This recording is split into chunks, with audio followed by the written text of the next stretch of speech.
વડોદરામાં તપન પરમાર હત્યા કેસમાં વધુ એકની ધરપકડ। નવાબવાડામાંથી આરોપી આરીફ પઠાણની ધરપકડ કરવામાં આવી। આરીફની સાથે હત્યા કેસમાં કુલ 10 આરોપીની ધરપકડ કરાઈ છે। તપન પરમારની હત્યા થઈ હતી વડોદરામાં, તેને લઈને વધુ એકની ધરપકડ કરવામાં આવી છે। નવાબવાડામાંથી આરોપી આરીફ પઠાણની ધરપકડ કરી લેવાઈ છે। તો આરીફની સાથે હવે આ હત્યા કેસમાં કુલ 10 આરોપીઓની ધરપકડ કરી લેવામાં આવી છે। વડોદરામાં તપન પરમાર હત્યા કેસમાં વધુ એકની ધરપકડ। નવાબવાડામાંથી આરોપી આરીફ પઠાણની ધરપકડ કરવામાં આવી। આરીફની સાથે હત્યા કેસમાં કુલ 10 આરોપીની ધરપકડ કરાઈ છે।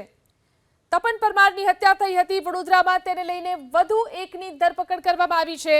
નવાબવાડામાંથી આરોપી આરીફ પઠાણની ધરપકડ કરી લેવાઈ છે। તો આરીફની સાથે હવે આ હત્યા કેસમાં કુલ 10 આરોપીઓની ધરપકડ કરી લેવામાં આવી છે।